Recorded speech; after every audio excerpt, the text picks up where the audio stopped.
Assalamualaikum warahmatullahi wabarakatuh. Perkenalkan, nama saya Fajar Shidik. Saya dari Fakultas Teknik, Prodi Teknik Sipil. Di sini saya akan menjelaskan apa sih itu teknik sipil itu. Yang pertama, pengertian teknik sipil.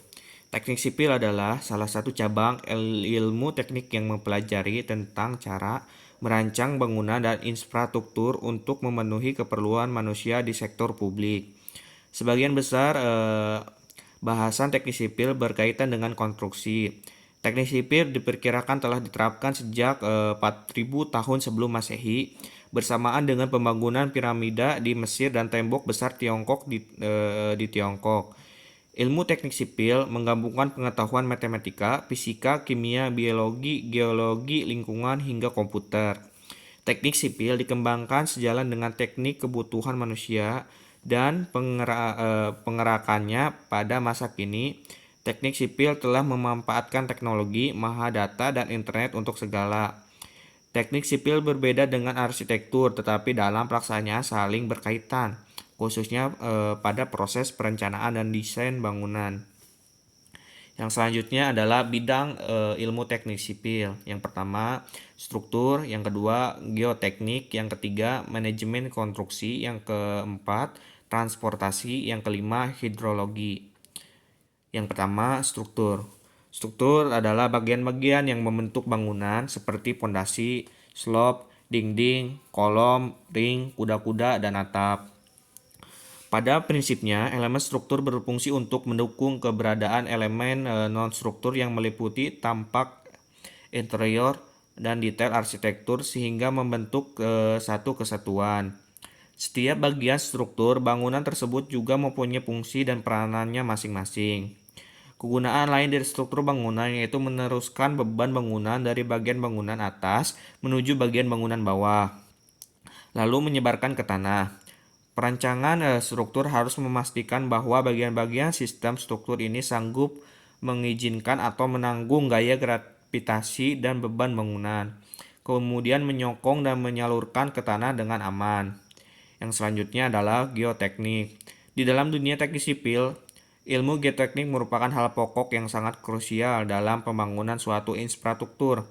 Tanpa ilmu ini dapat dipastikan bahwa suatu infrastruktur tidak dapat berdiri dengan kokoh. Karena geoteknik merupakan cabang ilmu teknik sipil yang mempelajari ilmu tanah, di mana di dalam ilmu ini akan dipelajari kemampuan tanah menahan beban yang ada di atasnya, sehingga pembangunan infrastruktur dapat direncanakan sebaik mungkin agar berdiri kokoh sesuai umur rencana. Pada dasarnya, ilmu ini merupakan ilmu yang tua yang implementasinya berjalan bersamaan dengan tingkat peradaban manusia, mulai dari pembangunan di zaman sebelum Masehi seperti pembangunan piramid dan percandian hingga zaman yang modern seperti yang sekarang ini dengan adanya pembangunan gedung-gedung pencakar langit. Yang selanjutnya, manajemen konstruksi. Yang cabang ilmu sipil ini bisa jadi penentu apakah suatu proyek konstruksi selesai tepat waktu atau tidaknya. Dalam manajemen konstruksi dipelajari tentang penjadwalan konstruksi, rancangan anggaran biaya, pengembalian modal, perizinan bangunan, pengklasifikasi para pekerja, memonitoring sebuah proyek, hingga aspek hukum dalam pembuatan dokumen. Dari cabang ilmu sipil inilah terlahir para manajer proyek pembangun atau perancang konstruksi. Yang selanjutnya, transportasi. Mahasiswa teknik sipil yang mendalami sistem transportasi akan belajar tentang pemodelan transportasi, sistem transportasi, konstruksi bandara, jalan rel, geometrik, jalan raya, hingga rekayasa lalu lintas. Berada dalam cabang ilmu teknik sipil, mahasiswa sipil terlibat dalam perencanaan hingga penerapan ilmu transportasi dalam kehidupan manusia.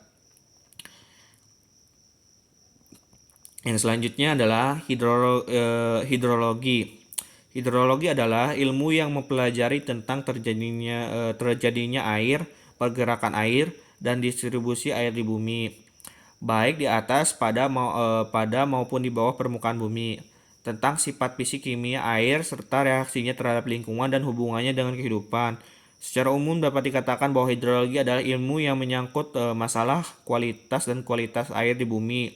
Ilmu ini dapat dikategorikan menjadi dua bagian. Yang pertama, hidrologi pemeliharaan.